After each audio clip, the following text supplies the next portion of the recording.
皆さんこんにちは。リアルな日本語ポッドキャストのお時間です。日本語コーチのしおんです。今日も聞きに来てくれてありがとうございます。皆さんはいかがお過ごしですか？私はですね、最近仕事が結構忙しくて、全くね、最近休みを取れていなかったんですね。で、3日間連続家から出ないで仕事してた日があって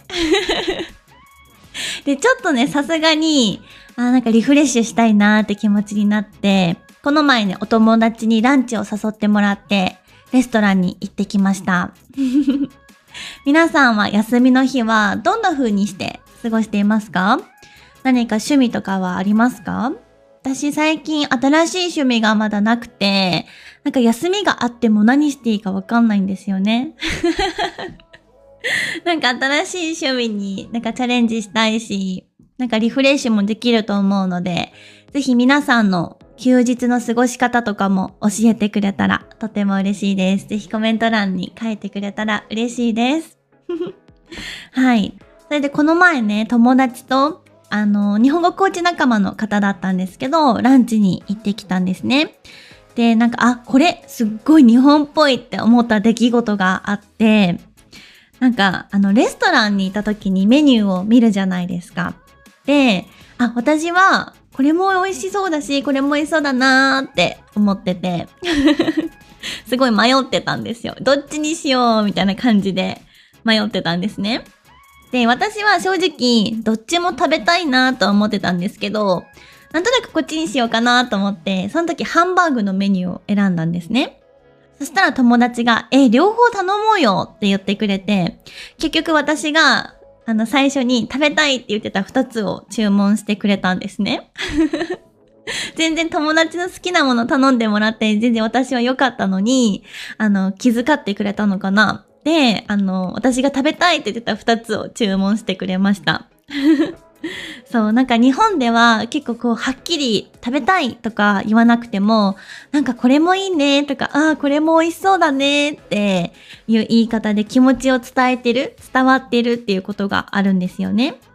で、相手の方、お友達の方も、その言葉とかニュアンスとか、この空気感、私が出していた空気感を感じてくれて、本当はどっちも食べたいんだろうな、決められないんだろうなっていうのを、理解してくれることがあります。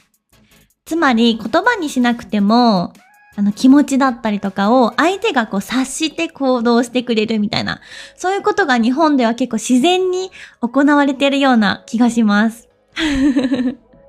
こういう経験をしてから、私はこれって日本独特のコミュニケーションの特徴だなって感じました。はい。皆さんの国ではどうですか？なんか態度とか、直接言葉にしなくても、相手に伝わることきっとあると思うんですよね。はい。ただ日本は結構、エレベーターがジグザグに並ばずにまっすぐに並んでたりとか、日本の電車とかを待ってる人たちが一列に綺麗に並んでるの多分皆さんイメージつくかなと思うんですけど、結構空気を読んで、その場の雰囲気をこう感じ取るっていうことをよく日本人はするなと思います。そう。なので今日は空気を読むということについてお話をしてみたいなと思います。皆さんは空気を読むという言葉自体聞いたことありますか？はい。日本ではこの言葉を本当によく聞きます。直訳すると read the air ですよね。どういうことってなりますよね。つまり空気を読むということなんですけど、でもこれはもちろん天気の話ではないんですね。はい。日本語で空気を読むというのは、その場の雰囲気とか、相手の気持ちを感じ取ることを意味しています。実はこれ、日本人のコミュニケーションの中で、とても大切にされている考え方なのかなと感じています。今日はそんな日本の空気を読む文化についてお話をしていきたいなと思います。まず、空気を読むとはどういうことなのか、どういう意味なのかについて説明をしていきたいと思います。空気を読むというのは、言葉にしなくても相手の気持ちとか状況を理解することですね。例えば、相手の方が忙しそうだったら、あえて話しかけないとか、会話の流れを見てタイミングを考えて話す。誰かが困っていそうだったら、言われる前に手伝うとかですね。こういう行動は周りの雰囲気とか相手の気持ちを考えて行動するということですよね。はい、日本ではこれを空気を読むと言います。日本では、この人空気読めるよねって言われると大体いい意味です。はい。つまり、周りをよく見ている人とか、思いやりがある人、気遣いができる人というイメージになります。では、この文化ってどこから来たのか知っていますか？実は空気を読む文化は、日本人の思いやりとか考え方から生まれたとも言われています。はい。皆さんも知ってるかもしれないんですけど、日本では相手に迷惑をかけないとか、周りと調和するとか、相手の気持ちを考える、こうした価値観がとても大切になっています。例えば日本では、すみませんっていう言葉よく聞きますよね。これは謝るときだけじゃなくって、誰かに何かをお願いするときとか、誰かに何かをしてもらったときに使ったりもします。すいません、ちょっとこの仕事手伝ってもらえますか？とかですね。例えば、服を畳んでくれた人がいたとして、すいません、服を畳んでくれてありがとうございますって、すみませんを使って言ったりもします。それは、相手に負担をかけているかもしれない。自分がやるはずだった仕事を相手にお願いするということになるので、もしかしたらこの人にとってとっても負担かもしれないみたいな、そんな気持ちがあるからになります。はい。なので、相手の気持ちを考える文化がとても日本では強いんですよね。はい。そしてこの文化があるからこそ、日本でははっきり言い過ぎない表現がよく使われます。日本ではできるだけ相手を傷つけないように、直接的な言葉じゃなくて、遠回しにって言うんですけど、遠回しに伝えることもあります。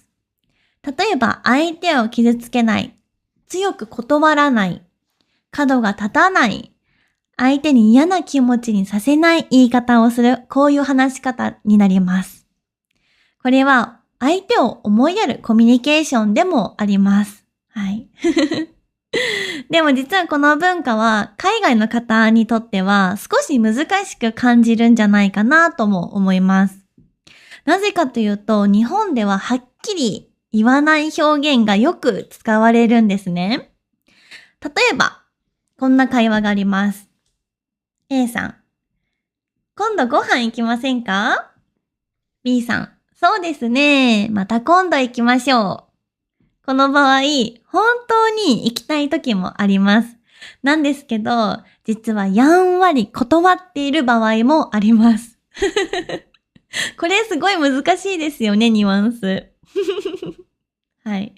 今度行きましょうは、もう行かないっていう風に捉えることが多いですね。はい。